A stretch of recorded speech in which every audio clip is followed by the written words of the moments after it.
Yeah, I mean, we kind of just like found out who Bubba was, right? Were you seeing this? Apparently, Ghislaine Maxwell's horse is named Bubba, so mystery solved. Oh, that's almost as bad as who I thought Bubba was. I thought it was the Big Beautiful Bill.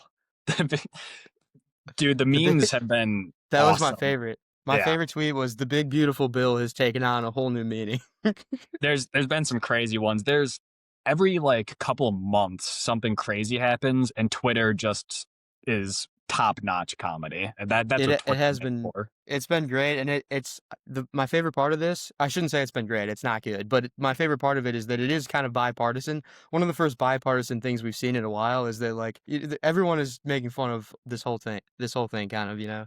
Dude, I said that. But oh, sorry, go ahead. No, I was just gonna say I sent that in a text to you earlier. Like somehow the one thing that's unifying our country right now is a pedophilic sex trafficking ring among the elites because it's something we can all agree upon. Like, all right, that's fucked up. That's like the one thing somehow. Yeah, to anyone who just joined in, we were behind the paywall earlier. We are talking about this whole Epstein story that just dropped. So if you're just joining in, that's what we were discussing. And and I don't want to make light of it too. We're making Yeah, jokes a little bit about it, but there are a lot of victims. And prayers to the victims and everything. This is nothing no one would ever want to go through something like this. Horrible. Everyone agrees on that. That's kind of what we're saying. Is that bipartisan? Everyone agrees these people are the worst people ever. There's one specific victim who I noticed and I felt terrible for because she was trying to call out what was going on. And it's been like 8 years now, or more than that, 9 years now. And I mean, she was actively posting online saying that this was happening, and everyone was calling her a liar. They were calling her a fraud. They were calling her corrupt. They were saying she was part of the deep state or something, trying to, make up some nonsense that was happening. And I mean, I pulled up her tweets here, and now it turns out when this came out, it turns out she was not lying. Everything that she said was true. Let me see if I could pull this up here. Hillary Clinton, she said that her husband was going to sleep with the next president of the United States, and everyone said, "Oh, what a clown." They were calling her a clown, but it turns out she was 100% right. According to these Epstein emails, um, it does seem that Trump and her husband, Bill Clinton, might have been having what's the politically correct term, some type of intercourse or some type of sexual encounter, I uh huh, suppose. uh huh. Yeah, I mean, Donica Lewinsky, aka Donnie Moscow, aka Bubba Blowing Baby Boy. He's kind of he's getting right through the mud these last few days, and it's pretty hilarious on both sides, really. I mean, I see a lot of Republicans are turning on Trump because of this, because he hasn't wanted to release it. Just in the last day or two, he's actually changed course on it a little bit. He was calling for Republicans to pass the vote. Today is Tuesday, the what day? 20 something, 18th, 19th. 18th. Today is Tuesday, the 18th. The House actually voted today whether or not to release the files. It passed 427 in favor, one against. And I texted that to Rich. I'm like, I cannot believe this. Somehow, I swear this is how it went down. The one guy, his name is Clay Higgins, Louisiana. Like he's the one guy who, like didn't get the text message like, yo, we're passing this shit. Now he might be holding the largest generational bag hold of all time. Like the one guy, like literally like you're holding like blockbuster stock or something like that is what this guy's holding. That's going to be on his record forever. He was the one guy who did not want this to get released. Clay Higgins, that's brutal.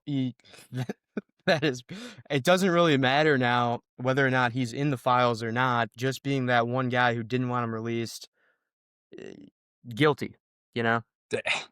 Well, and here's the crazy thing is he was toting the line that Republicans had been toting for weeks and months now, which is we don't want to release it to protect the victims, right? Because if we release their names, people are gonna read their names and they're gonna know what happened to them. So really, this whole cover up was to protect the victims, not to protect the pedophilic sex trafficking ring.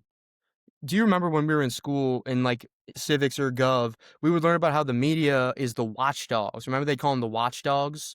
And the idea was that the media is this organization that's responsible for holding the elites in the government accountable. They were watching the elites and making sure they weren't up to any corruption, and it was speaking truth to power on behalf of the people. And that is all nonsense. What it actually is, it's speaking lies to the people on behalf of the powerful, of course. And it always has been, and it always probably will be. I mean, social media is a big disruptor in that. But to think that the media has ever had the mandate or the obligation to speak truth to power, to be the watchdogs, they're not the watchdogs, they're the guard dogs. They're the guard dogs so that the people can't figure out what's going on behind the scenes. And that's always been the case. This is Exhibit A. I mean, and this is one of the things I think the reason why this is such a bipartisan thing. This is not a pro-Trump or anti-Trump.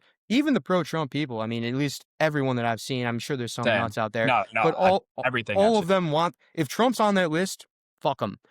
They all want this because Trump's whole thing was this anti-elitist movement. He was the outsider. He was saying, we're going to drain this swamp. We're going to get rid of these corrupt people.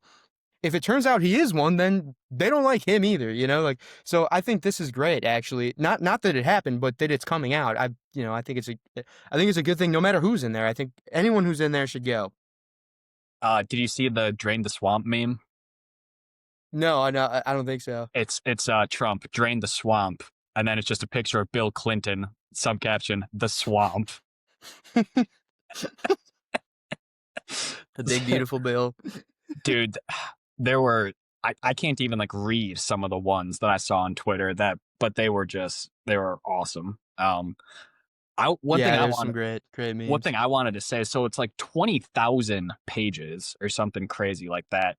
I actually went in onto like the House Appropriations Committee website or whatever, clicked in the files, and I started reading through them. I did like 4 hours of it the other day when they first released it.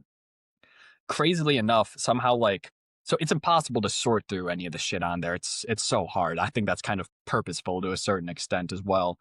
But somehow like the second thing I clicked on was a victim's testimony, and it was insane. Like you read it and it's like how are all of these people not in jail right now? Like this is absolutely ridiculous. The second thing was I'd be going through and it'd be like email links between like Epstein and like his lawyer and a couple of his buddies, things like that. And it's just crazy to see that basically like what this guy's like friend circle was. It kind of started me and you both know that Republicans and Democrats in the media they play like, oh, we're totally against these people, but behind closed doors they all are part of the same social clubs, right? They're It's all in that WWE. Yeah, it's WWE. It's right where they're all yeah. in that upper stratosphere. But these emails you see, it's like he's talking to some guy about like Obama in like 2012. I'm like, oh, we really gotta like bring him to heel on this a little bit. Like he's going off the rails. 8 years later, he's talking to this same guys, some other guys talking about Trump, and they're literally saying some things like, "Oh, like what does Russia have on Trump? Like why is he acting all crazy like this?" And it's just insane to see that this New York financier is what was supposed to be. That if you do have a certain amount of money, fame, influence, you are in the inner circle. It doesn't matter if you're an elected official or not. You are nearly just as powerful, maybe more so than the people who are like writing the laws. Do you know how Epstein got all of his money? Maybe not. No, well, it's kind of a trick question because he didn't. He didn't make. I mean, he obviously had a lot of money, but relative to a guy like Trump or a guy like Bill Gates, he was no richer than either of those guys. But he was handed a lot of money to manage by a guy named Leslie Wexner, who was the owner of a lot of different businesses. Some of them you would recognize the name of. I think Bath and Body Works is one of Huh. them. I think Victoria's Secret is one of them. But he was basically, he was a businessman and he ran all of these chains, and it was one of the weirdest things. And it's a little bit conspiratorial, and to be fair, I'm not the most knowledgeable on the topic, so I could be missing a little bit of the details. But what it seems like is that he was basically given this money as like a financial, I'll manage it for you. It's not actually his money; it's this other guy's money. And I mean, I don't know if anything came out in the files. I didn't read through them all, but what it kind of seemed like was that there was a little bit of a deal going on where, you know, Jeffrey Epstein is given access to all this money. I mean, he grew up poor. He was a mathematician. He taught at a college. These are all, that's pretty high status career, but that's not hundreds of billions of dollars or whatever. He was handed like hundreds of $1 billions and said, "Here, manage this." And the way he managed it was that he used it to trap a bunch of other powerful people all over the globe. And there's conspiracies of like he was the patsy who was in charge of managing managing the money or managing the operation of trapping these people. But really, it was the people whose money he was managing were the real people who were kind of running the show there. And that's operating off of the assumption that this is, and I agree with this because I'm contrarian and I'm a conspiracy theorist, but I think it's highly likely that there is a deeper. This was not like a one guy. It's not that coincidentally all of these people just so happen to have these same crazy demonic interests. It was that this was like an operation to try to compromise these people Well, and so blackmail them. yeah, there is 100% an element of blackmail into this equation somewhere. Either it's simply Jeffrey Epstein being a forward thinking, like a cunning individual, basically saying, like, all right, so I'm managing money over here. What should I do with this money? Well, if I set up this kind of sex trafficking ring, get influential people in here, then I can, like you say, trap them. I have incriminating evidence of them. Then they'll have to comply with whatever I want. Right. So maybe it was him totally out of his own selfish want, his own desires to become more powerful, more influential. It could be that. I've seen a ton of conspiracy theories, that he was working for some foreign government, basically, right? Basically Well, saying, yeah. So sorry to cut you off, but yeah, just a quick interlude. So his wife, Ghislaine or whatever, not his her, wife, I think, but her, his, oh, the, was she not? no, that was, she was just like the mademoiselle of the harem, basically. Oh, okay. Okay. Yeah. So she was, yeah, I guess you're right. Yeah. So not his wife, but whatever, his mistress. Her father was on record an agent of Mossad, Yeah. the Israeli intelligence agency.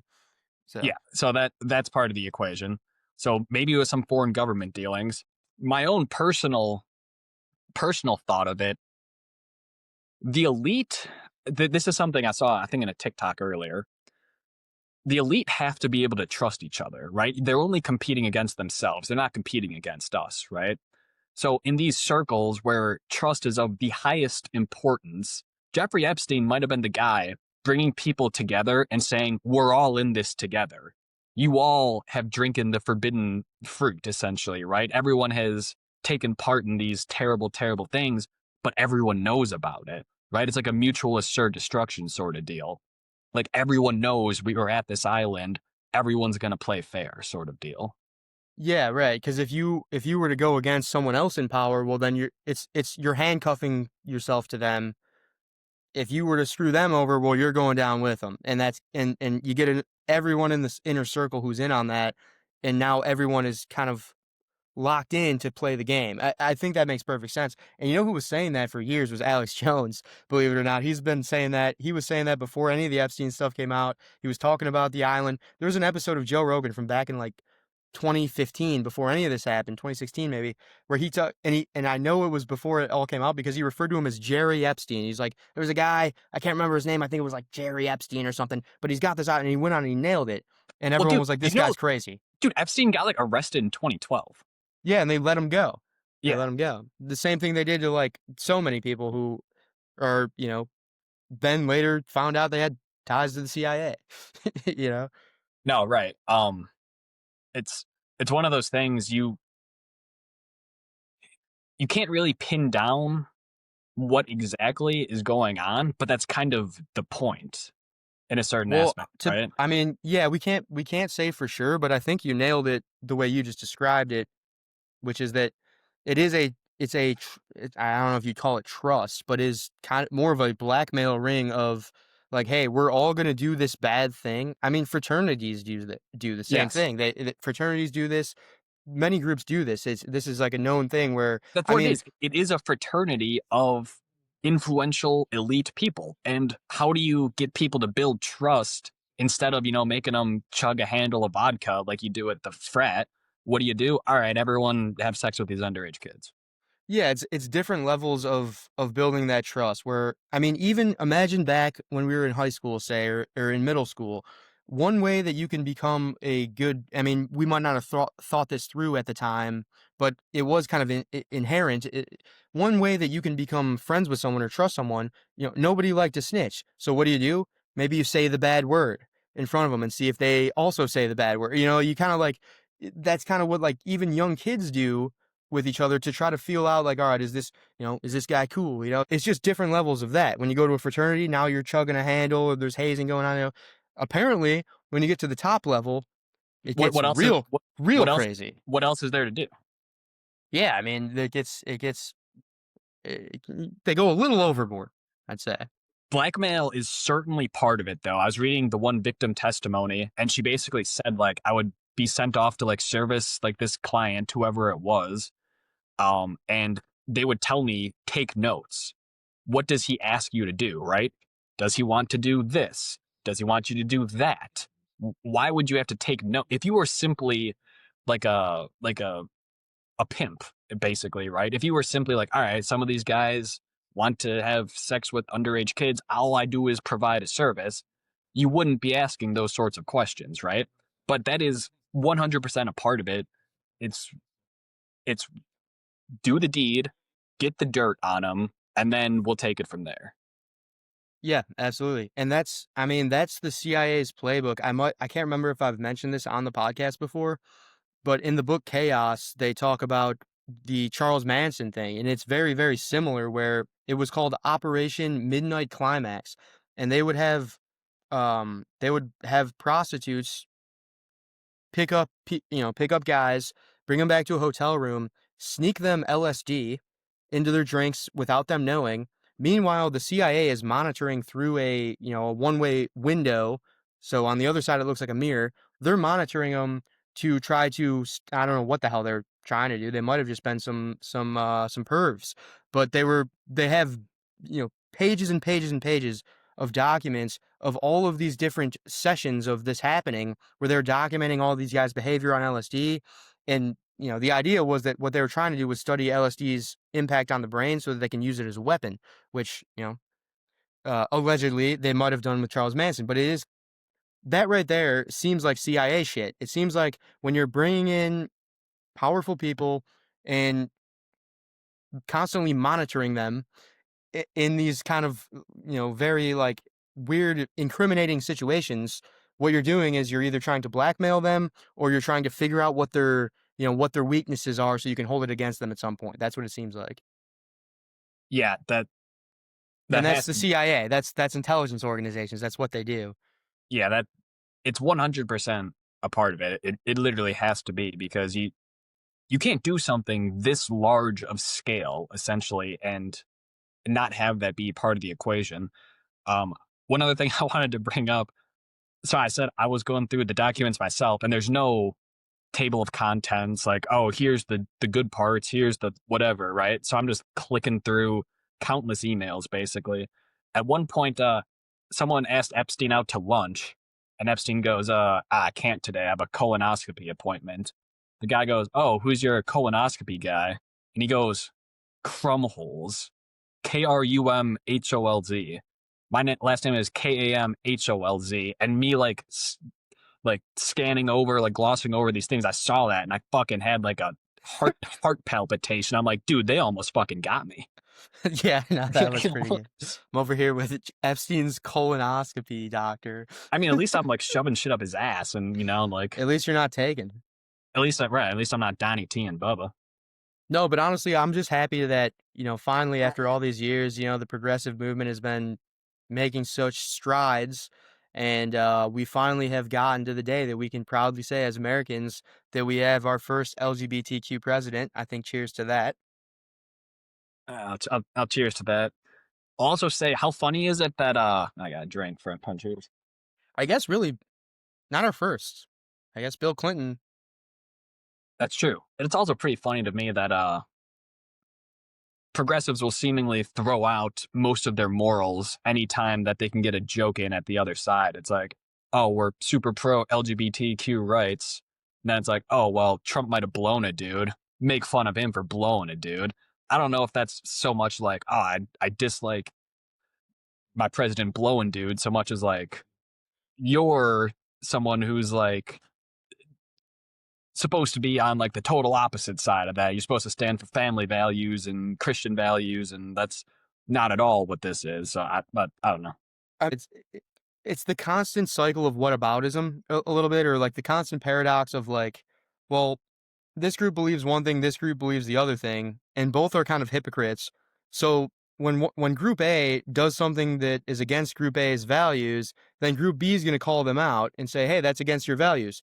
But then Group A is going to say, "Well, why are you mad about it? Because it's Yeah, for right. your values." And then they're Yeah, going to, and then that's going to continue on forever. And that's pretty much every single political issue at this point too. Like there's really no. That's kind of the reason why there's no principle, is that it's just a never-ending cycle about like, you're a hypocrite. No, you're a hypocrite. It goes on and on forever because they're all kind of hypocrites because they're no longer even trying to stick to a principle. They're just trying to get the other side, you know? yeah, I definitely agree.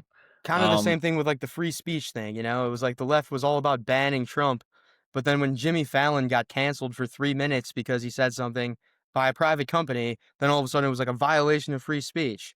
And then he got back, and now they're saying again, they're saying, oh, well, we should just ban all these people from talking. It's like, all right, so you guys were pro free speech for a few minutes, you know?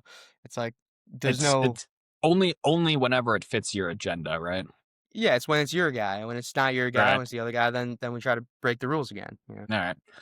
I'll throw out a couple quick hitters here. I see a tweet. Gavin Newsom is being accused by some fucker on Twitter. Who knows? Um, California passed some bill for provisioning funds for homeless people. You know, trying to help them get back on their feet. And now it's coming out, or now it's being reported by who the fuck knows.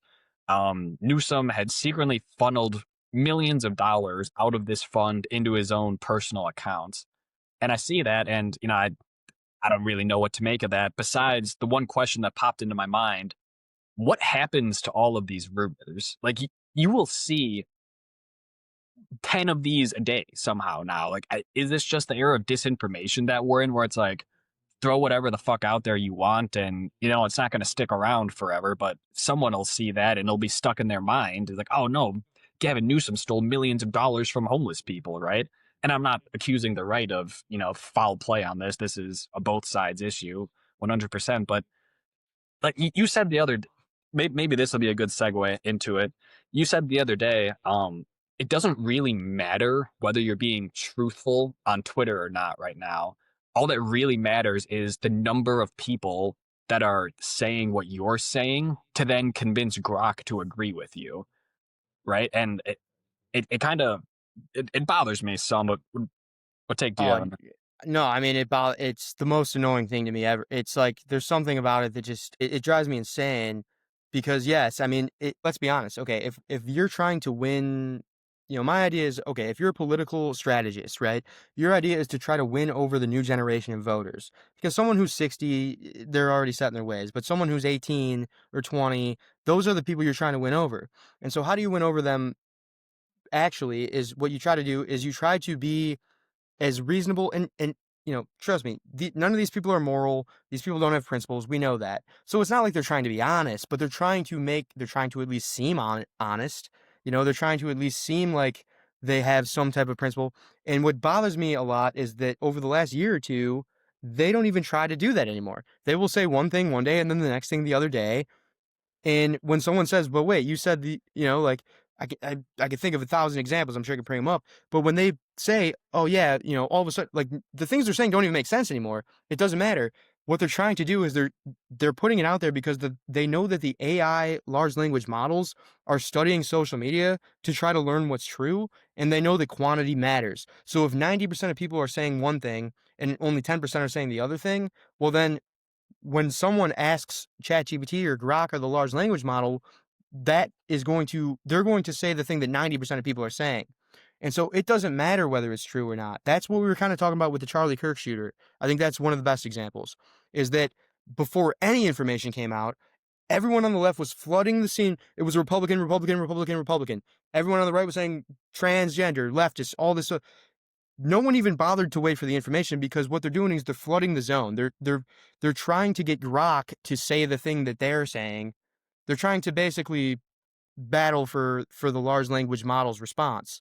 Now, it's not a winner takes all battle because with Grok, Elon can just go in there, or Elon's company can just go in there and tune it in one way or another, which is a whole nother problem of itself. But Right. either way, I mean, look at like ChatGPT, all these different languages, large language models.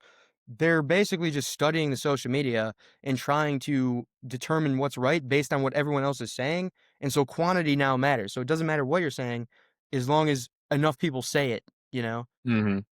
I had this kind of goes back to our objective truth versus like personal truth or like relative truth the other day, right? And I was on a walk, and I don't think I texted you this. I was going to. I think I forgot.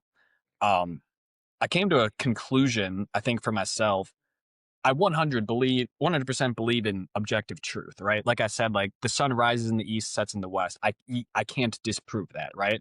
Or another one I'd realized I was out at like 4 o'clock, and no one is from the Chicagoland area. It gets dark at 4:30 this time of year. It fucking sucks ass. Everyone has depression during the 6 months when the sun goes away. But it was like 4 o'clock, and I see my shadow like 40 feet away from me, right? And I think in my head, it is indisputable. You cannot dispute the sentence that my shadow is longer at 4 o'clock than it is at noon. You cannot, unless you get into complete semantics about, well, what do you mean by longer? Well, what do you mean by noon? Which is debasing the argument, and you're going nowhere slowly that way. So I do believe in objective truth. That being said, I also think I believe in personal truth, wherein if you believe something, that makes it true to you. Here's an example of this. Do you know what limbo is? Um, I don't think so.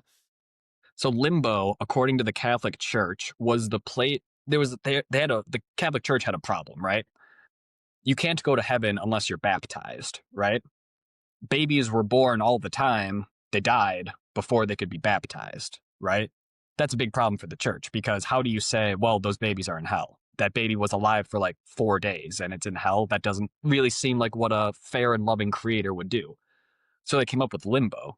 Limbo is where the souls of unbaptized babies went, right? And that was their doctrine for years and years and years. If you were unbaptized, you died as an infant, your soul went to limbo. A couple of years back, maybe a decade, maybe 2 decades ago, one of the popes decided actually limbo doesn't exist, right? Babies go to heaven. And then there's a story that comes out about a mom who had lost a child very young. And she basically said, like, you can't tell me limbo doesn't exist. I have known for years that my child is in limbo. Like you do not literally have the right to take that away from me. Like who are you to say that limbo does not exist? Because limbo does exist to her. For years and years and years, that lady believed her child was in limbo. And how can you say otherwise, realistically? Right. Well, so this is a great. All right, this is good stuff here. So yes. So obviously, I mean, especially if anyone watched the Halloween podcast, I apologize. I had a few too many of these, but I was going on a whole tangent about objective truth. And but basically what I was trying to say is exactly what you said, which is that there is an objective truth, but I don't disagree that there are subjective truths. Like to a person, there are things that are true that make you better, or like they at least make your life better if you believe in them. You know, like you there's things that you could not convince someone of. You know, someone is so convinced of this thing that there's no way you'll convince them they're wrong. Like to Like them, like that's limbo. true. Yes, Like that exactly. lady's baby was in limbo. You literally, the Pope himself could not tell her otherwise. But that's the thing, and that's kind of when it gets down to the definitions. And now I do think this is important. It sounds like it's semantics, but I do think it's important because I think it's one of those foundational things. But it's not that the baby wasn't in limbo. It's that no one on earth could know because it's in a, there's no, I think humans are, we've evolved to want to know definitionally or certainly what's happening. And when we don't know, we cling to something, So that lady clings to the idea that her baby's in limbo, Yes. right? That doesn't, just because she believes it wholeheartedly does not make it true. But in that situation, there is no way to know. There's no way to prove or disprove it. And so it's better for her to just assume that it is true, because that's what makes her capable of moving on with her life in a, healthy, sustainable manner. Where if that were to break for her, if she were to find out that's not true, that would psychologically destroy her. So I'm not saying we bully her until she agrees that it's not true. I'm saying that that works for her. That's good. But when it comes to designing policy, when it comes to designing systems, I think that is an arena in which we need to focus on objective truth. And the only time I'm opposed to subjective truth is when people are using subjective truth to try to justify laws that apply to everyone else who might not hold that subjective truth. And that goes for the right and the left. I don't think it's right. I don't think it's okay when the right Republicans try to use their subjective truth, their Like belief in putting the God. like putting the 10 commandments in a classroom. Yes, exactly right. They are, if someone is Christian, they're in charge. They can, I mean, and to be fair, some of our laws are originated from Christian values. That's fine. We like those laws. Those laws tend to be good for societies. Fine. But I can't demand that you pray to a God that you don't believe in and that I have no scientific proof of. I mean, to be honest, even science is not objective truth. It's just the closest that we have. So I think the goal should be not we give the power of objective truth to either a person or an AI algorithm. The goal should be we constantly try to get closer to knowing objective truth. We never will. We're never going to have we're never going to have a full grasp on objective truth in every scenario, but we should, when there's two ideas that are conflicting, whichever one can be proven to be closer to objective truth should win when it comes to designing systems for a wide collection of people who all believe in different religions and have different cultures. And that's what America is. So to have like Yeah, and this that's culture war, that's what we're missing, is we're missing objective truth. There's yeah. subjective truths clashing and no one is considering the objective truth, which is principle.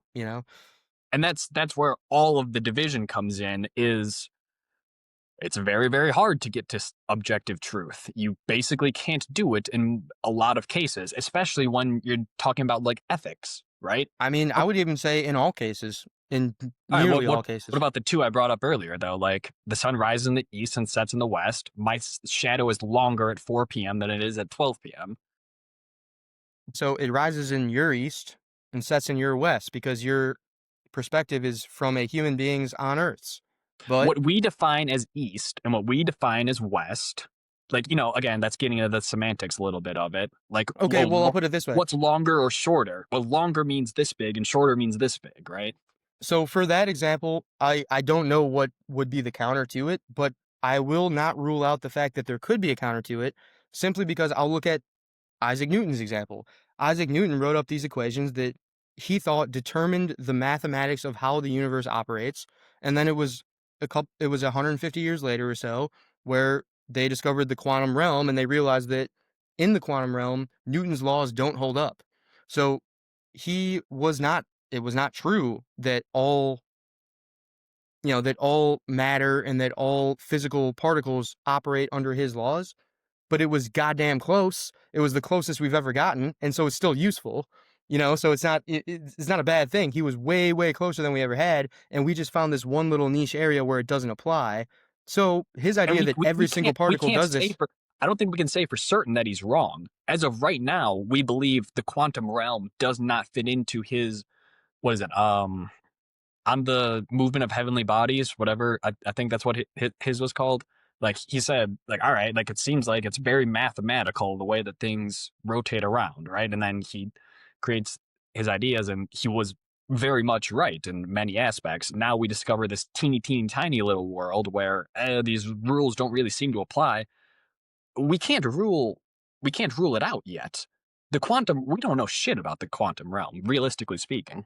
No, yes, and maybe not, but what I'm saying is we can do an experiment where the particles do not follow the rules that Newton set out that they should follow.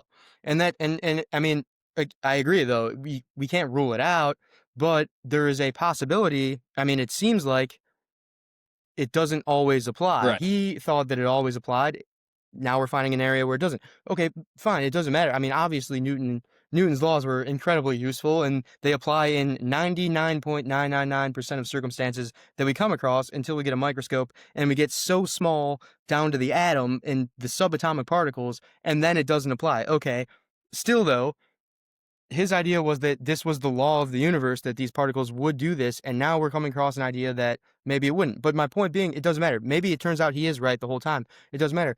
The idea of science is that there is an objective truth, and that our goal is to keep trying to get closer to it, although we may never reach it, you know? And And that's what the scientific method is. It's, well, if this disproves that, then this sort of, it's if then statements all the way down, sort of. yes, and all scientific theories can be disproven by the scientific method, which makes science what it is. There's a difference between that and religion, where religion is Yes. like, religion claims to know the truth, where Yes. science never does. And I think This that's is a big thing. I think that's a big fundamental thing. And I know yeah. we've talked about that before, but just to This is reiterate, it's a great Christopher Hitchens one-liner. The strength of an argument is from its deniability, not its undeniability, right? So you have a yep, strong argument when you say, I think this. I can be disproven if this, right? If this other thing happens, you disprove me. A very weak argument says, this is the truth, and there's nothing you can say that can possibly deny me this truth, right? yes, 100% agreed. And that's kind of what I was getting to on the Halloween episode, and that's what I've been Yeah. kind of pondering, is that when it comes to the political issues in our current time, what we're seeing is we're seeing a lot of religions, we're seeing very little science. We're seeing, there is very rarely a debate nowadays that's highly popular on, on what's popular on TikTok. It's Tucker Carlson roasting Ted Cruz, but it's not an actual intellectual discussion about what is the actual issue. When it comes to one example I could think of is that I've been seeing this, you might have seen this headline floating around that says that minimum wage might increase homelessness. This was the headline. It was minimum wage may increase homelessness. And now I've been seeing a bunch of people talk about this headline and say, look at this. The media that's owned by the elites is acting on behalf of the elites. No surprise here. Obviously, they're lying, right? That's the common narrative. Oh, raising the minimum wage actually increases homelessness, right? That's not. But the thing is that that's what the Republicans have been saying for years. That's why the Republicans have been against minimum wage. But the left has been saying the Republicans are evil and they hate poor people. And so they can't now say, well, actually, they might have been right about that. They might actually been trying to help poor people. They can't say that. So what do they have to do? They have to say, obviously, the media is lying. Here's another thing. The Republicans have been saying the media is lying for the same amount of time. When there is no objective truth doesn't weigh into the conversation, it doesn't matter. If the media says what I agree with, well, then boom, the media just roasted the Republicans. That's my proof right there. If the media says what I disagree with, well, obviously it's a conspiracy. The elites own this. It's like there's no, if you can prove it mathematically, then you can't say it's true, but you can say it's close enough, or it's Yeah. closer than the other one. It's tough because in terms of science and mathematics, you can get to objective truth or damn near close, essentially, right? The problem is in ethics, hey, it's a lot tougher to get to objective truth. There may not be objective truth in ethics, I think. Yeah, and I think I would agree that there's at least not one that we can define. It really depends on what we're optimizing for. Because all right, like here's a statement. You would think, yeah, that sounds like objective truth. Everyone would agree with this. You should never murder someone, right? That sounds pretty good, right? It's in the fucking Bible. It's, in my opinion, one of the strongest of the 10 commandments, probably the strongest one. It's pretty clear cut. Basically, everyone can agree upon it. You take someone from some uncontacted Aborigines tribe in Australia, I bet they have some rules against murdering their own people, right? It's a pretty good law. Now, let's throw in the caveat. The guy has his finger over a button that says nuke the entire world. Should you murder that guy? Fuck yeah, probably, right? Well, then you save so many more lives. Yeah. Right. So then you take that statement, all murder is bad, and you can say, well, maybe not. Well, couldn't you then take And that that's where statement? can you then expand and say, so Mm-mm. murdering a random person who you have no knowledge of they're trying to hurt anybody, that's bad. But if you murder a random person who was planning on murdering 30 people, and so by murdering them, you actually saved 29 people, that's Well, good. so So would it be the maximum amount of people that you say, something like okay, that? good, I good, feel like good, there is a good way question. to, there's a Good way to question. like, Let me hop in there. Have you seen the okay. TV show The 100? Yes, I actually have seen that one. I've Oh, seen a all right, couple here you go. episodes. So, for anyone who doesn't know, originally in the show, they're up in a space station, essentially, right? Earth had been nuked into nuclear fallout. The Earth was unlivable at this point. So there's like a couple thousand people living on a spaceship, basically like orbiting Earth. And it turns out the oxygen supply is running low on the ship, right? So the question they say in I don't know like 5 months time, everyone on the ship will be dead from lack of oxygen.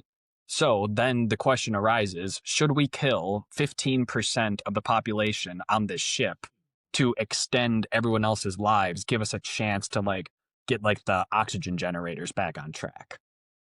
Oh, that's the question you're That's the giving me. question. So if It's you kill tough. 50, wait, It's so okay, let me and, just I'm let me basing this math it. off of So what you you said. You're optimizing for human life, right? And that's so you exactly what the question kill you is. kill 15%, but then Yeah. that saves the rest of the people, is what you're saying. In theory, the theory is like, yeah, if we kill 15% of the people, we'll buy ourselves 4 months more time, and by then we should like fix like the oxygen generator machines or whatever the fuck they call it in the sci-fi. Otherwise, everyone dies. Otherwise, in like 3 months, we're out of oxygen, yeah, and everyone dies. I think you kill the oldest people. But it becomes a much harder question, right? Is No, that it is is a, that it's a harder is that question. ethical? Is that ethical? Like, It's a harder question, but I yeah. think my principle still stands where if you maximize for the amount of I'll say man hours. I work in construction and we measure things by man hours. If you optimize for the amount of man hours, but I mean, if I'm, say Mother Teresa versus Osama bin Laden, it's like we can't put them at the same level of like, oh yeah, we should make sure that, if Mother Teresa's gonna die, we should just kill her and let Osama live. It's like there's different values there too. So I guess the point being is that like there will always be stages of abstraction. Mhm. But then the question becomes, if we understand there's always going to be stages of abstraction where we can continue to break it down into the smallest level, and we can, but then at what, I guess there would have to be a point where we draw the line. I guess that's kind of what a principle It's is really, is it's is drawing right. the line somewhere. It kind of goes. Have you ever heard of the coastline problem? What's the coastline? No, The I don't think coastline so. problem is it's actually pretty impossible to determine how much coastline a country has, right? So take Britain, for example, right? Kind of looks like squiggly, squiggly, squiggly, squiggly here and here, right? So, all right, you're like, all right, measuring the coastline, it can't be that difficult. But how do you measure like a curve? How do you measure a curve? Is the problem of it, right? How do you measure a curve? Well, we can draw a line from like here to here, and that'll give us like this part. But okay, then we have to draw a line from here to here to measure this part. It then becomes how many lines do you draw? Like literally what you just said. Where do you draw the line? The question becomes if you can infinitely keep going to like the smallest percentage, every country's coastline is infinite, right? Yeah, Because yeah, you can keep because you, breaking you it down. you Yeah. keep breaking it down and it keeps going. So then at a certain point, you have to just draw the line somewhere and say this is the cutoff, and then you can kind of measure a coastline. But without Yeah, drawing that line somewhere, it's actually impossible to do. right. Yeah, no, that makes sense. I mean, that's a big like engineering concept. So when it comes to like even building a building, say, so like whenever any tower is built, look at the Sears Tower or the Willis Tower, whatever it's called. Like that tower was not built to withstand everything. That's impossible. You can't withstand everything. And when you hear the phrase, you might have heard like something like a 10-year or a 100-year or a 1,000-year storm. This building will withstand everything up to a 100-year storm, which is the biggest storm that happens on average in this geographical area once every 100 years. And so when that storm comes, it will go down. And so it's not built to withstand that storm. It's built to stay up until that storm happens. Something like the Sears Tower is probably built for like a 1,000-year storm, if it's that much, if it's that expensive. But something like your house is probably built for a 100-year storm. Like, I almost guarantee it is. And that means that every year you have a 1% chance of your house getting wiped out by a natural disaster. The engineers built it that way because there's no way to make it, there's no way to make it indestructible. There has to be some level of storm. So And so otherwise it's just not even, it's not even economically reasonable to make. I was misunderstanding at first. I think I get it now. 100-year storm does not mean a storm that lasts 100 years. It means once every 100 years, there's It's a the big crazy fucking storm, and that'll take you out. it's Okay. basically the biggest storm that's happened in the last 100 years. That's Okay. what it is. It's a once in 100-year storm. That's a better way to Okay. put it. Yeah. But yeah, but it really comes, I guess, getting back to your point, which is that depending on how much money the investor is willing to put in, you can build a building to withstand a 100-year storm or a 1,000-year storm or a 10,000, and you can keep going on and on. Eventually, it becomes impractical. But there is no like, I want to make sure that this building's standing no matter what. Not It's gonna like, well, happen. you can't do that. You can make one that's maybe a 500,000-year building, but I mean, Here's a it, Fight Club quote for you. On a long enough time scale, the survival rate of everyone drops to zero. exactly, exactly. I mean, and the same thing goes with like almost all measurements. It's like You've quantum, seen going back to the quantum realm. It's yeah. like You've seen Fight Club, same right? thing. Yeah, yeah. Meg actually showed me that one. Ah, dude, Fight Club's so good. I It's should so good that rewatch it. the guy is the Edward Norton. He's an actuary, right? What's an actuary? An actuary is a guy who deals in the mathematics of death, basically, right? So he works Hmm. for an insurance company, and he's like, so he works for like some motor. He's representing some motor company. He's like, you take like the number of people that would die, A, multiply that by B, the probability of this failure rate happening, that gets you C, like some equivalent. If the amount of lawsuits that we would have to pay out is less than the cost of a recall, we do the recall. Otherwise, you're driving like a death trap, basically. Yeah, makes sense.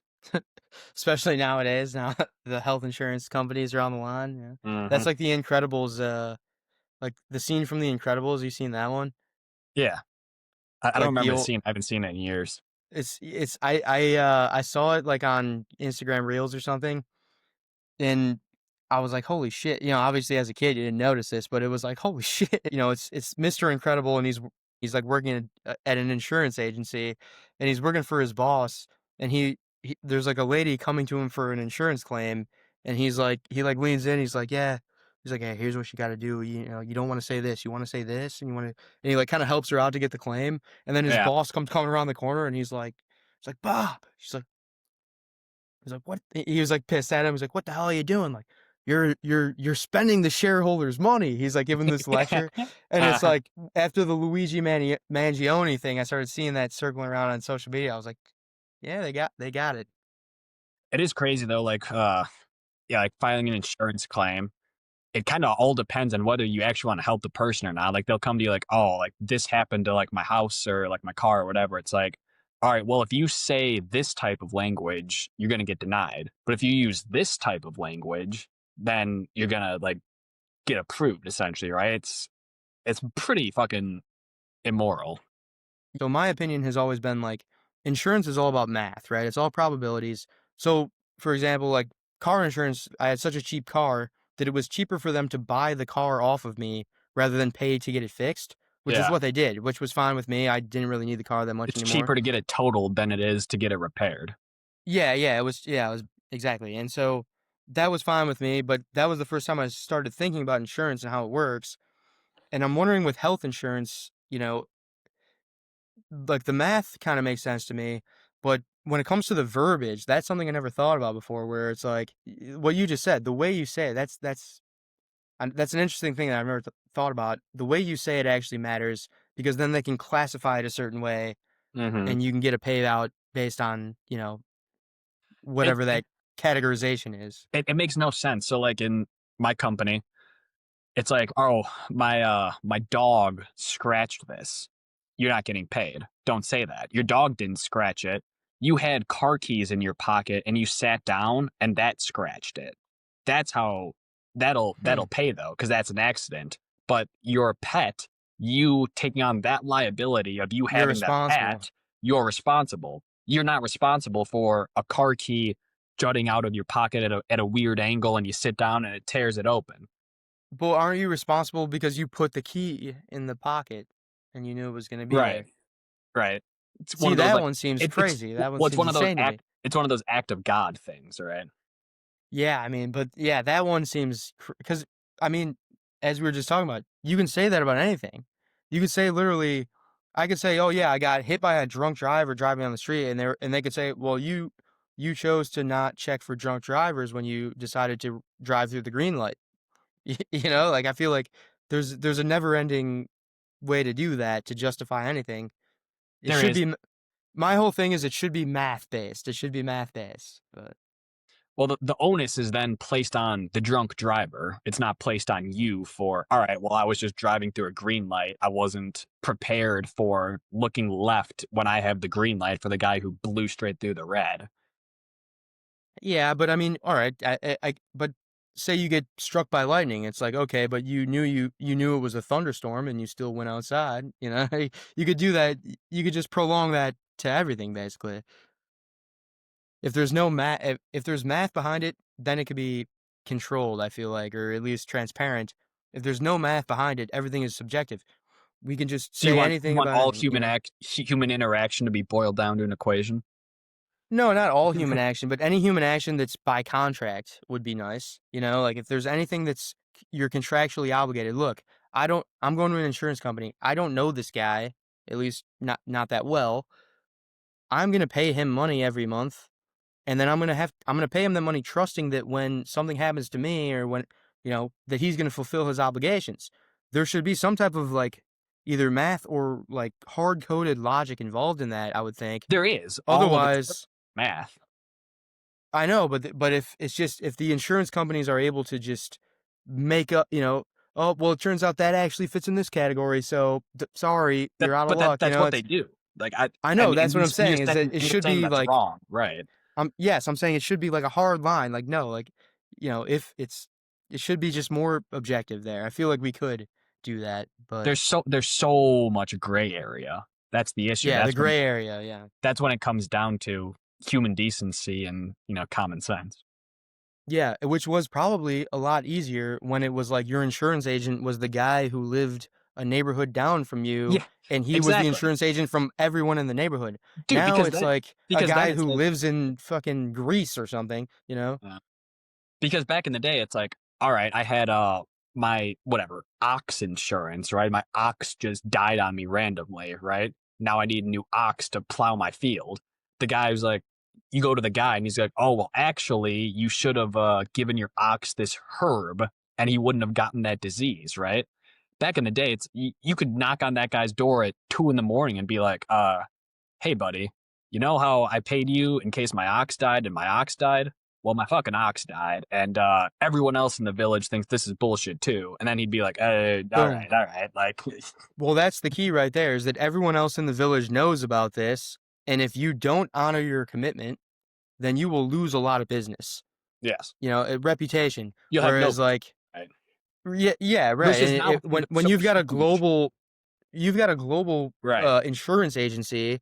Well, you can have millions of people who you didn't fulfill your obligation, but none of those people know each other. And even if they do, they don't really have much of a choice because they didn't choose their own insurance. They actually got it through their employer, and it's Right. all this whole web of like that part. I 100% agree with. That is part of the problem. You know. Right. It's like okay, back in the day there's maybe thousands of insurance providers. Now it's like, all right, well if you don't like Allstate, there's Geico or Progressive, and if you don't like any of those, get fucked. Yeah. It's all Yeah. too big to fail. It's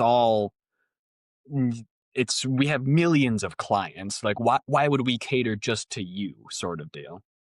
Yeah, and I mean, I'm pretty anti-insurance by nature. Obviously, some things you need to have insurance and health insurance, things like that. But I mean, I'm mostly like, if it were up to me, I would mostly not get insurance on things, just because I think it's, you know, insurance by definition is just paying for, depending on what it is, but it's basically, you know, it's paying for someone else's fuck up, basically. So I'll tell you this: anyone who's listening, gonna make a payment on anything, anytime you buy something like nice, like a TV or a computer or a nice piece of clothing or furniture, don't buy the insurance on it. That's what Insurance I was hoping you would say. Don't buy it. insurance I is agree. a sucker's bet because it's all math. They've done the math and they've said we can offer this amount of money to people because we know in the long run we're gonna make out like bandits on it. If it was a good deal, they wouldn't offer it They to you. would not. They wouldn't offer it, right? Like it's they, that. If they were gonna lose money on it, they wouldn't do it. The fact that they're offering it to you means that they're gonna make money on it, and that they're gonna probably make money off of a small percentage of idiots. Don't be that idiot. Just don't break your phone or whatever, you know? Yeah, right. I mean, see, it's weird because for a lot of people, it's a sucker's bet. Then I have a buddy at work. He pays, I think, you know what Apple Care is? It's like $11 a month or something, right? Where So he they'll replace your phone Yeah, so he or pays no? $11 a month for Apple Care. If you like drop your phone and your screen shatters, they'll fix it for you, or if it's completely fucked up, they'll give you a new one, right? Somehow this guy drops his phone every like 2 months, so he always has a cracked screen, and he's always saying like, I gotta go to Apple, get my Apple Care done, and they always replace it for him. So Yeah, like, that's because they're taking your money because you also have Apple Care and you haven't and I've gotten never a new dropped my phone in phone. 5 years. Right, You keep paying for that guy's new phone. right.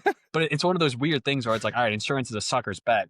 But this guy's gotten 6 free new phones in the last like 18 months. So it's like, all right, that 11.99 sounds kind of good. Okay, but that's also universal health care. Expound. I mean, that's the argument. That's the right wing argument about universal health care, which is that it's like, okay, if everyone's just gonna pay taxes and that's gonna pay for health care, well, then you're gonna get like jackasses like that who just he gets the universal health care. Now he's in the doctor's office every 3 days getting whatever. And meanwhile, I haven't been to the doctor's office in 5 years, but I'm just paying for this guy's. Like why doesn't he just pay for his own? I pay for my own. Yeah. That's the argument. But I mean, different topic. Different topic. Side You want edition. to call? Want to call a quick halftime? I gotta pee. All right. Back from the commercial break here. Shout out the sponsors if we have any yet. Next topic we got Peter Thiel, the reptile, as we know him as on this podcast, has divested entirely from Nvidia. Thoughts, Yeah. questions, concerns? No, I don't think it's too much to read into. I think that he realizes the same thing that Michael Burry probably realized, and that a lot of people are realizing, which is Nvidia worth $5 trillion. Look, Nvidia is a great company. I invested in Nvidia back when it was worth $500 billion or less than that, $400 billion. It got up to like three, four. I think I sold around 3 trillion because it was too much, and now it's at 5 trillion. It's way too much. The amount of money that exists in circulation compared to the amount of money that Nvidia is worth doesn't make any sense. It's not worth that much. It's not worth that much. And I think Peter Thiel probably made a good investment when they were a smaller company. They've grown ridiculously, and he's taking his money out and putting it in somewhere else. He also owns many of his own companies where it's not that he's like selling off the company. I think he's reallocating his capital somewhere where there's more room to grow. If you think about it, a venture capitalist does not want a company that's going to double in value over the next 10 years. They want a company that's going to 100x. And so Nvidia's worth $5 trillion. There's no 100x. If they double, that You would don't be think they can be insane. worth? You don't think they could be worth $5 quadrillion? No, I don't Couple think so. years from And now. so I think that's what it is. I think it's more so of just a capital allocation. He gave them the money when they were down. Now you sell when they're, a good stock. Not to give financial advice. I was gonna I say know that I'm not supposed this to. is financial advice. Buy low, I sell shouldn't high. do this, but I'm gonna break a rule, and I'm gonna give if anyone's listening, I'll give a tip. Good stock tip. I've lived by this one my whole life. I've done very well from it. What you want to do is you want to buy the stocks while they're low, and then you want to sell them while they're high. This is financial advice. This is- no, yeah. We talked about this one over text a little bit, and it is not impossible that Nvidia could be worth $5 trillion. That's not impossible. if what they are saying they can do that they do, then it probably will be worth $5 trillion. As of right now, though, their balance sheet does not compute. They have to be over leveraged. They have to be overinflated as of right now. Because unless they come out with AGI in the next year or so, they are not hitting the revenue that they need to. They're literally about to borrow another $1 trillion or something. And I think their like next year profit, or not profit, their next year revenue is only in like the tens of billions. So just from that right there, you have to see that right as of right now, they are probably overvalued. Even if they are potentially worth $5 trillion down the line, which I would agree, I think they are, it doesn't really matter because investing in stock is by nature speculative. Obviously, they're not worth 5 trillion by traditional metrics. The reason their market cap is 5 trillion is because speculators are projecting that they will be worth 5 trillion down the line. Fair enough. And that I think is very much possible, except for the fact that if I were to invest in Nvidia today, I wouldn't be thinking they're worth 5 trillion down the line. I'd be thinking they would be worth 10 to 20 trillion down the line, which they're definitely not. They're not even worth 5 trillion today. They're worth 5 trillion in 5 to 10 years, which is If if why if they create this godlike thing, yes, and there's obviously risk involved too. So yes, if they succeed, even then they'd be worth maybe not 5, maybe 6 trillion, right? Most of the investment that goes into Nvidia isn't because they think they're worth 5 trillion, it's because they think they could be worth 5 trillion down the line. But that's why we have these boom and bust cycles, is because there becomes a point where the smart investors have done what they've done, and now the stock has skyrocketed. And so what happens? The media picks it up. Nvidia's on the rise, and then you get a bunch of jackasses like me then you get who are momentum. the dumb money, the retail investors who watch the market news and they say, "Oh, Nvidia's a good one. I'm going to invest in that," and they keep pumping it up even more farther than it should go, and so it always goes up more and then down, but in the long run, it goes up until there's the big crash, which may or may not be coming soon. But Yeah. So this one ties in nicely here. It's the same thing basically, but I came across this tweet earlier in the day. I wrote it down. The person who invented refrigeration, right? The ability to keep things cold, right? Incredible invention, right? One of the most important things to come out of that time period, right? Because now you can hold produce for much longer. You don't lose 50% of your crop yield because it just goes bad and you didn't have enough customers to buy it. Now you can throw it on ice, you can throw it in the fridge. Someone will buy it 3 months from now from you, right? That being said, the guy who invented refrigeration didn't make all the fucking money out of it. Who made the money out of it? Coca-Cola and other similar brands, right? So right now, the question isn't, is Nvidia the one and only company that is going to usher in the age of AI? The answer is no, they are not. Likely 10 to 20 years from now, whoever we consider the Mag 7, like now versus 10 to 20 years from now, it'll probably look different. 10 to 20 years from now, someone may have invented AGI that we've never fucking heard of. Or even better yet, because that would be the guy who invented refrigeration, it's probably the guys who are able to apply it into the correct scenarios are going to be the ones who are going to make all the fucking money off of it. So it's not even the fact that right now Nvidia is worth 5 trillion, maybe uh, AI will be able to create $5 trillion worth of revenue. There's also this pullback of, well, maybe these guys aren't going to be the ones who make all the money in the future. yep, absolutely. I mean, who invented the internet? That was like a group effort sort of deal, and Yeah, wasn't it? And it's like, yeah, not really a fair question because yeah, it's debatable. But the person who is attributed with inventing the World Wide Web was the person who invented the hyperlink, because the hyperlink allowed for websites to be created. So there was DARPA, which was like military intelligence organization's way of communicating computer computer to computer, basically email. And then it developed over time.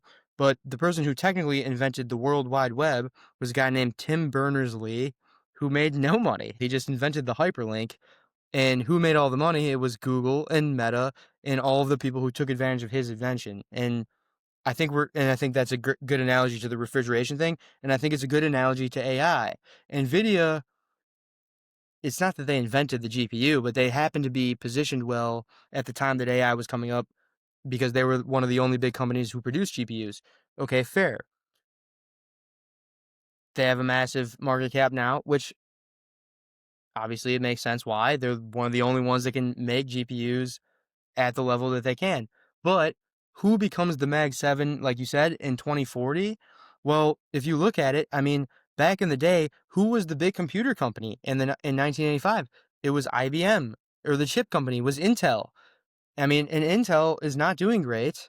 I mean, it is now because not to get into the We've politics, talked about that an it episode. hasn't done great in 25 years. And I mean, how about like AOL? How's AOL doing? Or any of these companies? These are the OGs. These are the guys that were in early and during this time in the internet, in the dot-com bubble. Everyone looked at these companies as going to be the next big thing.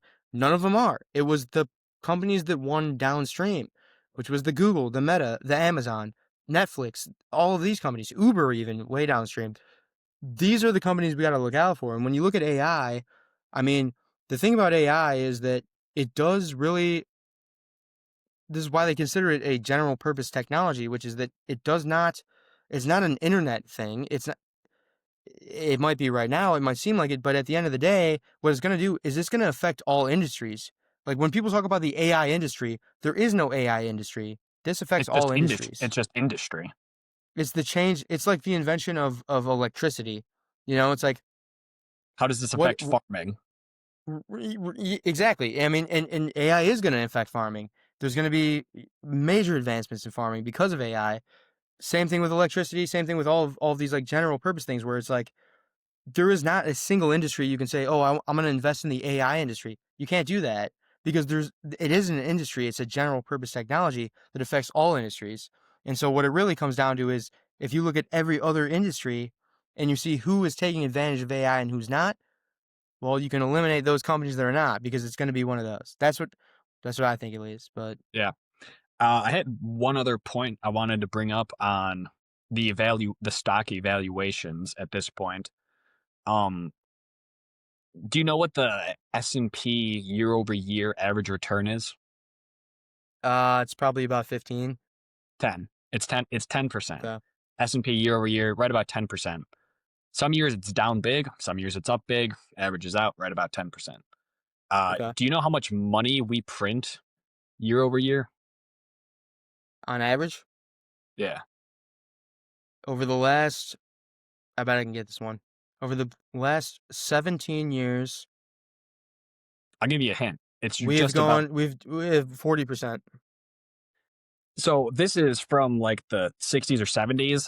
So I'm sure that in the last 10 years, like these numbers are probably way fucked. It's about the same. It's about 10%. We increase the money supply Okay. about 10% year over year. So what does that tell you? If your stock price rises, if you're in the S&P and your stock price rises and you are in index funds and you made 9% this year, you're thinking, wow, that's pretty fucking good. That's about double what I could get in a high yield savings account, right? That being said, the federal government has printed about the same amount of money. All of that money has gone into these stocks. All of these stocks have raised about 8 to 9%. That means you really didn't fucking gain all that much, right? Yeah, And you've that kept up with inflation. in most industries, how they raise about 9-10% year over year, that's the reason why. The actual way you make money in investing is, as you know, it's focusing your capital on high yield investment opportunities. It's about focusing in on industries that are going to boom way above that 10%. Because if you're not at 10%, you are actively losing money. Yeah, and in my opinion, it is technology. Like, what's the definition of technology? Technology means that we've developed a way to increase, to increase whether it's production or quality or quantity or whatever it is. We have developed a new way to do things that is better than the old way. That's what technology is. that's the only way the GDP increases at all is with the advancement of technology. And so technology is really the trigger to this whole thing. And what it ends up being, and this is, and I did want to talk about this, the Ray Kurzweil, and so this is a good segue into it.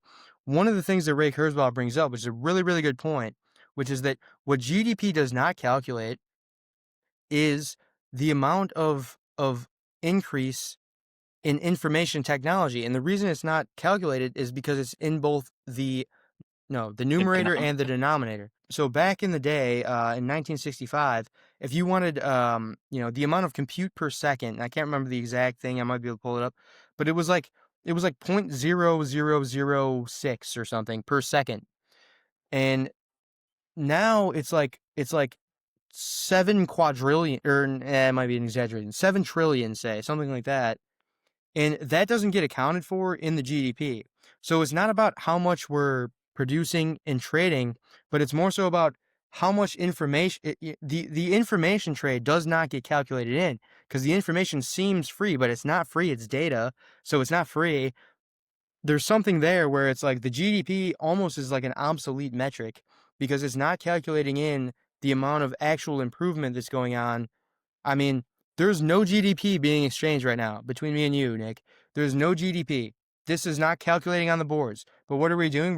We're engaging in a trade, and we're going to post this online, and we might get a couple handful of viewers, but either way, they're going to go on, they're going to watch it, and they're obviously going to gain some value from it, because if they didn't, maybe they're doing us a favor. A lot of them probably are.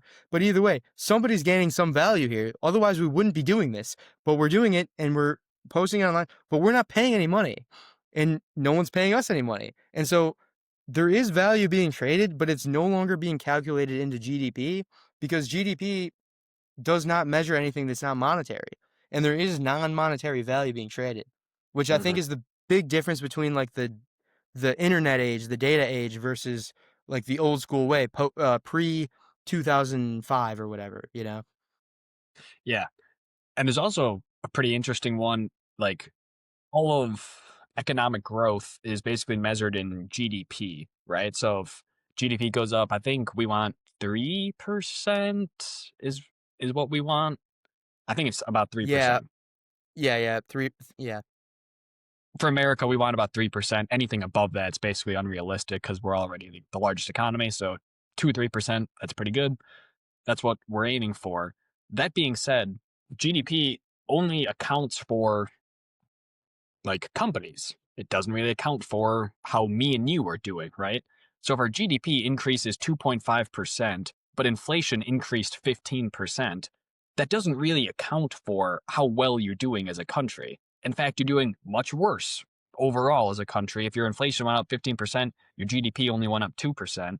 That means everyone's lives in your country actually got worse. But then somehow politicians will go on the fucking grandstand and say, "We're doing so good. Nvidia raised their stock 150%. Everyone's doing awesome." yeah. There's a, Well, there's a that's clear the thing disconnect. about data can lie, because it's like it can lie by omission. In that situation you brought up, it's like, oh yeah, GDP is up. Trump must be the best president ever because GDP is up more than ever, and then they just omit all of the bad metrics. So data can lie, but what matters is, I mean, in that situation, what really matters is GDP compared to inflation, which I think is what they usually optimize for. But even GDP itself, I guess my point was, even GDP itself is a bad metric nowadays, Yeah. because GDP does not calculate in a lot of the trades going on. And that's one of the Ray. So Ray Kurzweil, we were talking about this earlier. Ray Kurzweil is the guy who coined the term the singularity, which by his definition is what it means is that when human beings merge with technology. Is that his definition? It's not when a thinking machine becomes more powerful than the human brain? Because that's another one that I see used a lot for the singularity. That is kind of the way I thought about it too. It was that so my idea of the singularity has always been when a machine can do everything a human can do and can also reproduce itself without a human's interference. And I was reading his book here, and it's slightly different, but it also correlates because basically his idea is It should be about the same time, right? It's almost the same thing, but it's Yeah. basically it's when humans that his idea is that won't happen until humans merge with machines through brain computer interfaces. The brain computer interface should happen first, is It's his theory. it should, and it has to if we want to like survive, I think. Yes, exactly. Yeah, yeah. That's exactly his point. Yeah, yeah. That's right. And so what he's basically saying though is that right now we're communicating through a computer and we're getting there. We're cyborgs for sure. We can't we leave the house we with our talked phones. we talked about this. You cannot leave your house without your phone. It's your navigation, it's your communication, it's your last line of defense, it's your money for a lot of people. A lot of people don't carry around their wallets. Like, oh fuck, I'll Apple Pay this, right? It's everything Yep. now. It is a part of you. I know people who do that. They don't even carry cards anymore. They just do phones. But yes, it's an extension of yourself. The problem right now is that our hands and our arms and the things we use to type, it's not that our brains are inefficient, it's that our fingers are holding us up because you can only type so fast. That's what these technologists are worried about. Oh, your fingers can only type so fast. How much better would it be if you can just think it and it goes straight and you send it and so what they're trying to do is they're trying to put a chip in your brain basically, so I don't even have to use my fingers. I could just send you my thought real quick. Telepathy basically. And but that is the singularity because once that happens, we can have the equivalent of social media in our brains where we are no longer limited by the information that we have within our own brains. We are now connected to a grid of brains and we can all share that information. The reason it's called the singularity is because at that point, it is impossible to predict what happens next. Whereas, like everything up to that point, it's somewhat possible to predict, at least like on a long term scale. At that point, it's impossible because we have no idea. It's like the end basically of what Right. we're able to predict, and it's going to be a whole new, The the it's going to be a whole new singular thing. the singular event, sort of, right? Like the catalyst for the next Mhm. step. So if you think of like AI, you've got VR, you've got all of these different technologies that have over the years, last couple hundred years, have expanded out from the printing press. I mean, the printing press was probably one of the starting points. They've expanded out, and now they're converging back. And that's the singularity is they're converging back, and now you're going to have this chip in your brain, and it's going to be a combination of it's going to be your iPhone plus AI, plus it can drive your car, plus it can 3D print things. It's all going to All be like a chip in your all brain. connected to your brain. Yeah. Here's another interesting one. So you said our fingers are kind of an impediment to thought a little bit, right? Because you have to think something, and then before you had to type it out, or now you can type it out like this, right? Or before you had to write it down, right? So there's a Hmm. lot that gets lost in translation from your brain into your hand to what you want to say. There's another barrier even before that, before your fingers, and it's the barrier of language. Because you think something and it is raw emotion, then you have to formulate that emotion, that chemical process in your brain into a coherent, for us, English thought. So for me to say something to you, I have a thought on this, I have a feeling first and foremost that makes whatever you say or something you do makes me feel a certain way. I then have to feel that, then my brain has to formulate it into the English language, then I have to transmit it to you. Versus that simultaneous boom chemical reaction in my brain, I feel a certain way. It doesn't even need language anymore. That can instantly be transmitted to your computer or to another person or to your car or whatever you're thinking. Yeah. No, and also on top of that too, think about how limited our language is. I mean, there's been how This much of our language, miscommunication is because of language? language is a whole study of philosophy Hmm. Which because is it's a limited it's a limited idea. I mean, fascism. What does that mean? It means a different thing to you, probably than it does to me, than it does to everybody else, but that's our all common language. But when we think of it, we think of a different thing. Everyone observes the same situation, but then they use different words to describe it because language itself is a flawed mechanism. It's not efficient enough. And like you said, with the emotional thing, I cannot there's been plenty of times I've had a feeling or a thought that I and cannot can put convey into with language. mhm. Right. There's a very interesting quote. I think it was like a from a Supreme Court justice. They were arguing on like I think it was a piece of art. I think it depicted nudity, and they're debating should this be shown or is this like too graphic? Is it pornographic, right? And there's a great quote from someone. I'm sure you could look it up and we could find whoever said this, but it's pornography is hard to define, right? I can't say exactly what it is, but I know it when I see it. And that's kind of what we're talking about in this language barrier, right? Like, what is pornography? It's kind of tough to show, right? Is a sex scene in a movie pornography? Well, no, probably not, because it's probably like it's art at that point, right? It's conveying some sort of message. It's doing this. Then you watch hardcore pornography. It's like this is pretty clearly pornography. There's one thing that's trying to be conveyed right here, and it's sex, right?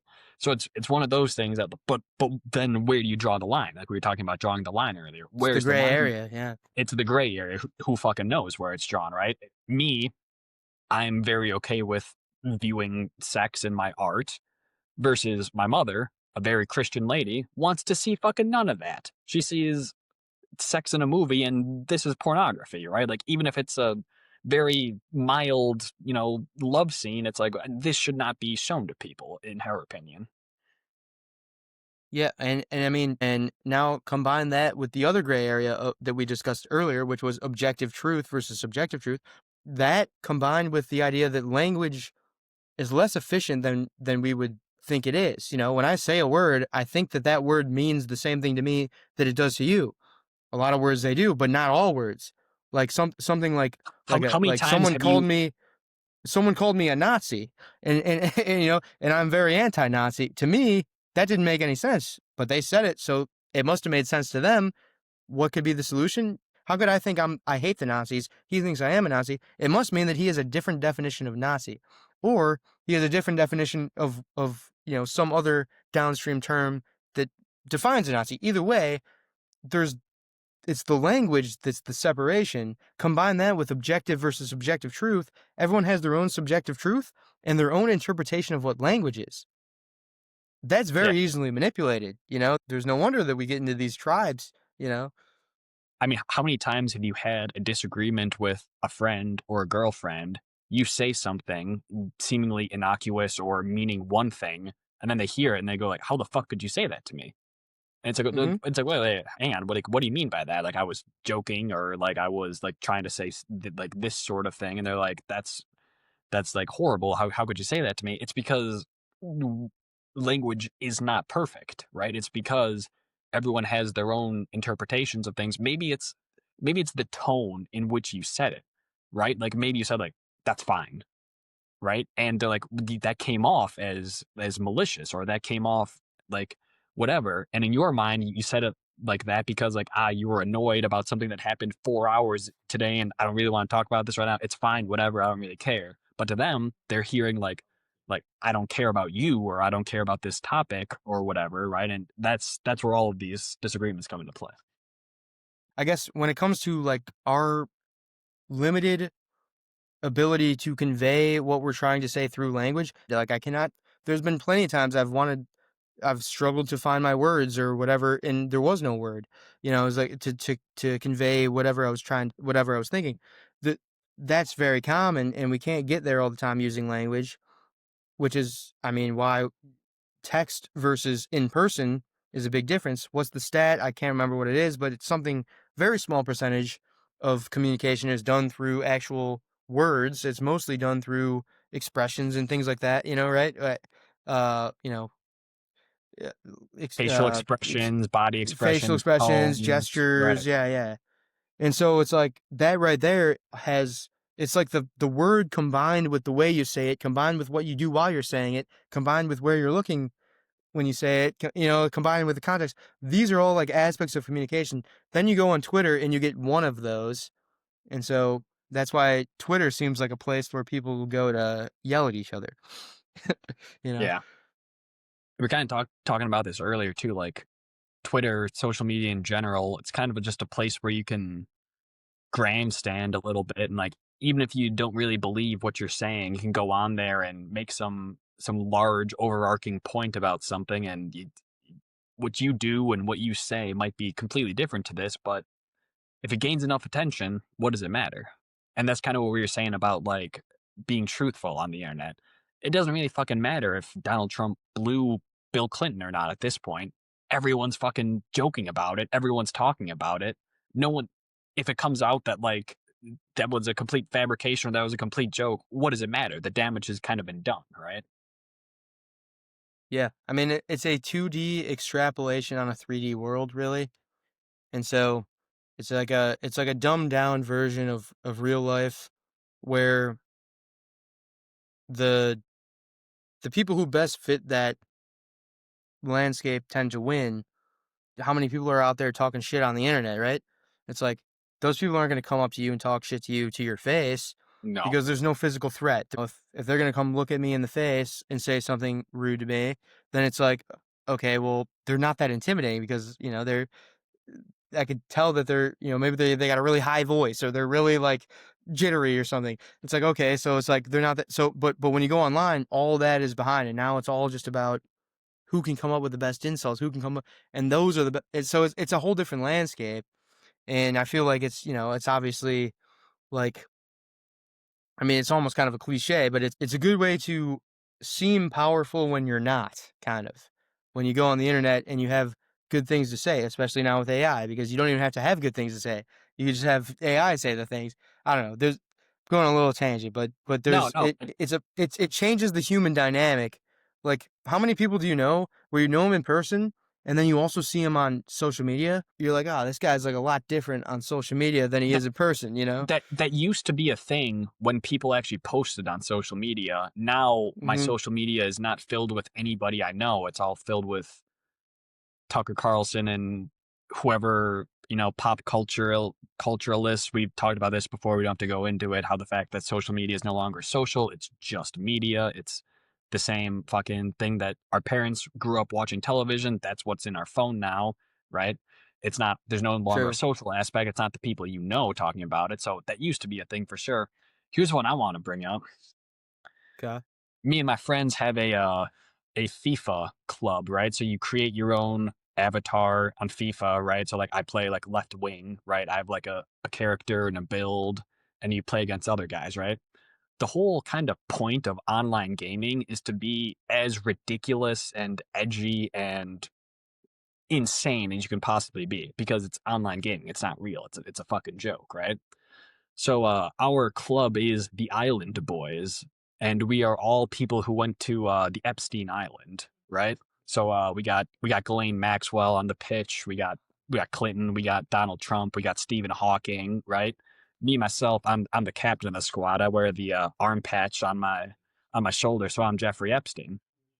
I'm trying to create my persona of Jeffrey Epstein, and the PlayStation Network comes on and says that's offensive. You cannot be Jeffrey Epstein, right? Like that's completely ridiculous. Like how can I not so this guy who he got in jail.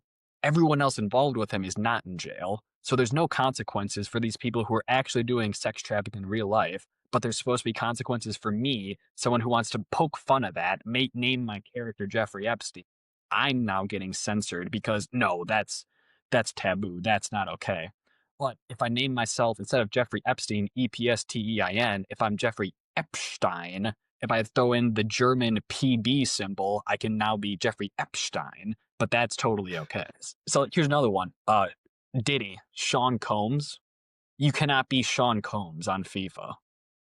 It's ridiculous. You have to be like $ E with a tilde, A with a tilde, N with an apostrophe. You could be Sean Combs, but you can't be Sean Combs. Who is that help? You can be shown. I mean, can you be like Bill Cosby? Probably not. It I was mean, weird. but sorry, a quick thing. I think social media for the women, gaming for the boys. I think that makes sense because I mean, don't mean to be sexist about it. I think it's like evolutionary biology. Women are better at navigating social discussions and stuff. Like, I'm terrible at this. My fiance is great at this. we go to someone says something, I say something Congratulations, awkward, by she the way, covers for me. recently engaged Thank man you. on the podcast. Went well, surprisingly. But yeah, I mean, like I'll say something super awkward or offensive or something, and she'll be like, "Oh, don't mind him," and she'll explain me out of it. But then when it's like a competition, I'll be like, Step aside." I feel like men are more competitive. That's why men bond more over gaming. Women, I mean, I think social media, like especially like Twitter and stuff, or even more so Instagram, that's the women are dominating that market. You're not gonna for every Andrew Tate, there's like 50,000 what you would call them, uh, whatever I've the hot got some names. chicks. There's like I've got fifty some thousand names. of I them. can't expose myself, but yeah. Yeah, I can't expose myself either, but never mind. Since we're towards the end and I've had four of these, I will say, Yeah. but one thing that I don't really understand is why if someone were to say like, okay, the Hang on. Full stop there. Hoo boy. But yeah. Maybe this doesn't make him the no, final yeah, thing. that Maybe this does. no, yeah, this might be this might be behind the scenes cut. That's probably a good point to call it there. Thanks for tuning in, everyone, and catch us next time. All right.